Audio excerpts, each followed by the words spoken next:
In the early hours of June 22nd, 2025, Iranian local time, the United States of America launched airstrikes against three nuclear sites in Fordow, Natanz, and Esfahan. The first of these facilities is buried deep underground and was the first reported use in combat of the GBU-57 MOP bunker buster bomb.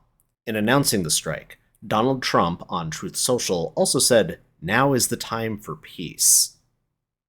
Thus brings the question, what happens now? There are multiple possibilities, the most likely ones I will talk about here. The best case scenario, in terms of no more death and destruction, is Israel and the US declare mission accomplished and, metaphorically, go home, while Iran launches no further retaliatory strikes. Honestly, this is completely impossible, but it is the theoretical best case scenario.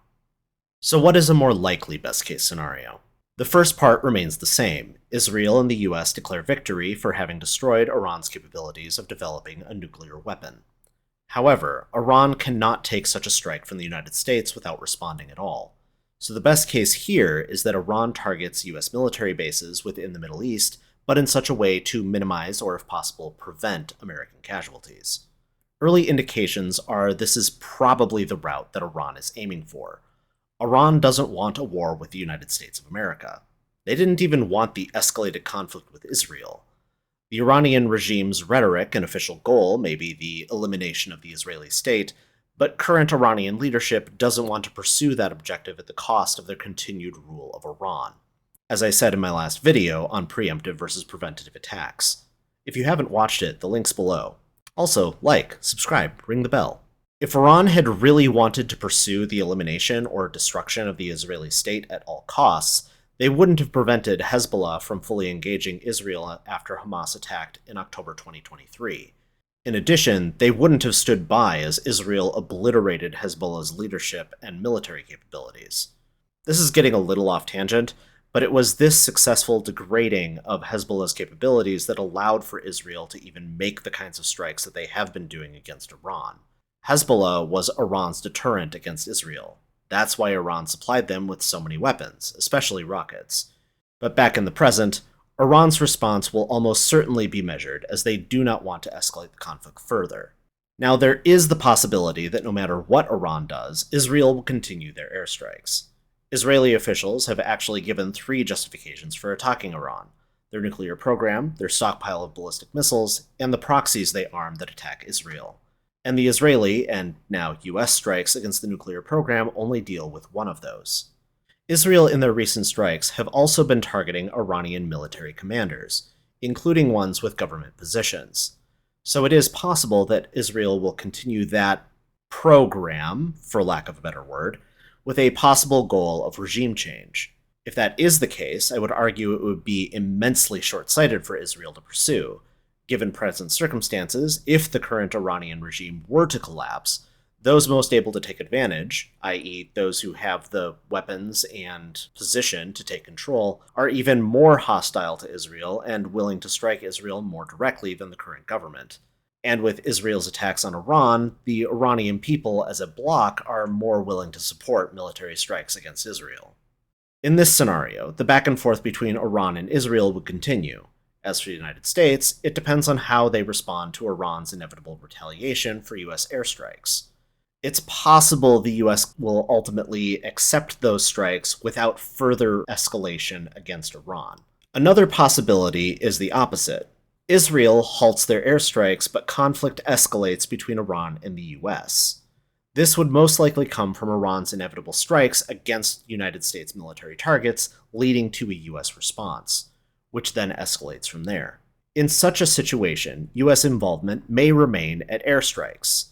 In the absolute worst-case scenario, it would lead to troops on the ground in Iran, though at this time that seems exceedingly unlikely.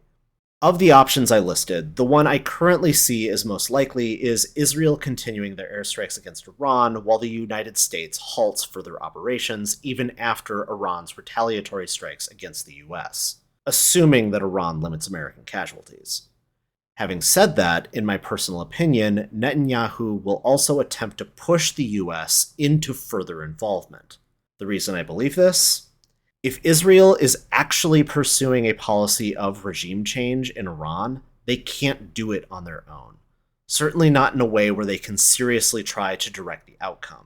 They need a country with more resources, and cynically, they need another country to take some of the military heat off of them. If you've watched my earlier videos, or Belle of the Ranch, you will have heard the phrase, countries don't have friends, they have interests. Israel isn't the United States' friend. The United States isn't Israel's friend.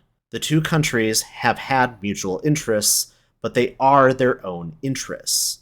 It shouldn't be shocking that the leader of Israel would attempt to use the US to achieve their own national objectives, even if it hurts the US.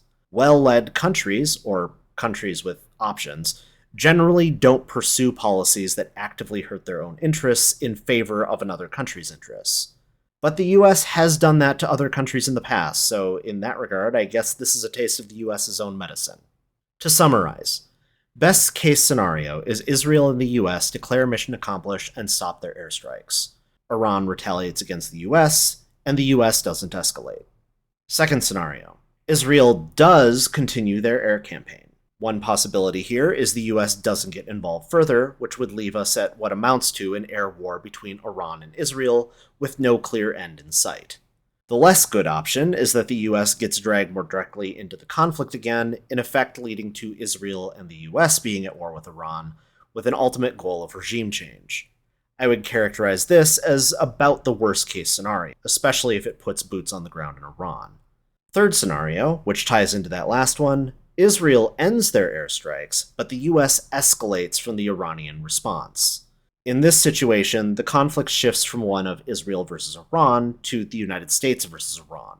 How things play out from there have a wide range of possibilities. US involvement may remain at airstrikes. In the absolute worst case scenario, it would lead to US troops on the ground. As I said before, the course I see as most likely is the United States doesn't pursue further conflict, but Israel does.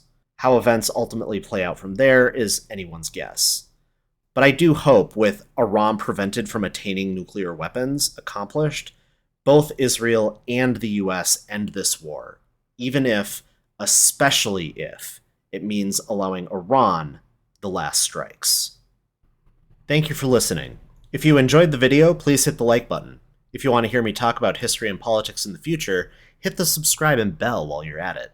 In the meantime, I already have several videos posted for you to enjoy or critique, and I invite your input in the comments below. Until next time, take care.